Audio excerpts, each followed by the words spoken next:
Mifflin Park artists, it's Mrs. Holgate. I'm here to share with you this week's art lesson. Today we're going to be looking at a Scottish artist named Andy Goldsworthy. This is an image of Andy Goldsworthy. As you can see on the screen, he loves life and has great enjoyment for nature.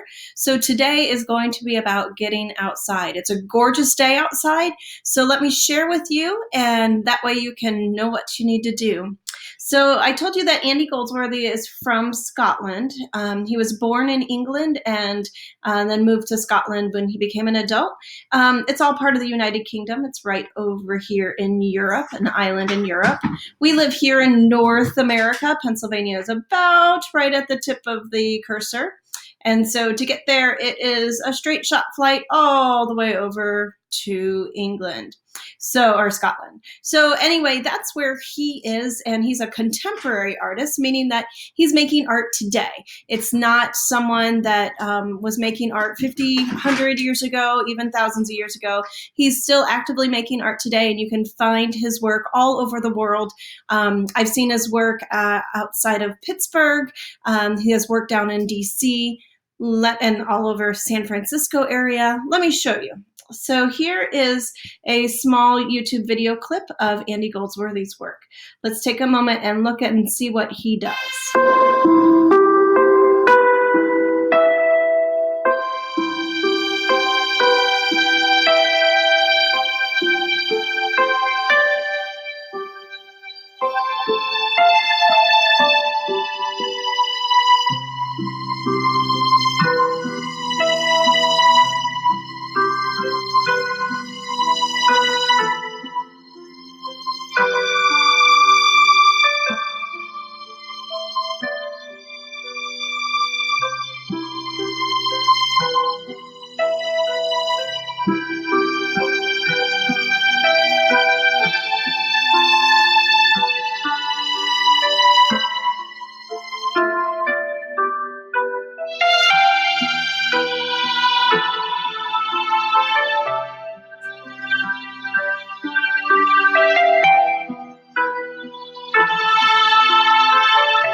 So I just love how Andy Goldsworthy uses nature and creates some just stunning and amazing works. Simplicity, like just going back to this image here, that's just leaves, and the focus of collecting some yellow leaves and some green leaves and making them work together, layering them, creates this gorgeous design on the ground. So he took things from nature and he transformed them. He's known as a land artist. He found beauty in what he saw, and then even created even more beauty within the nature and the land that he found. So your job is to get outside. Make sure, there's some rules. Make sure your parents know that you're headed outside.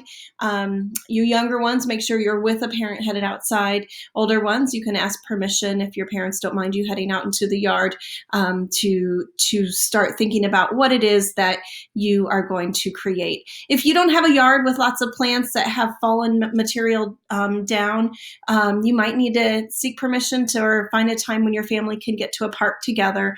And if you don't have a yard at all, that's okay too. There's plenty of public parks. So I went to Why I'm Missing Park with my son recently, and let me just kind of go down here. And Why I'm Missing Park is the park that's behind Wawa. There's that parking area. And together, my son and I made some different things. So here is a small video clip of taking pine cones. So I just arranged some pine cones and played around with the design, figuring out as I laid them down, oh, this one fits a little better here than that one.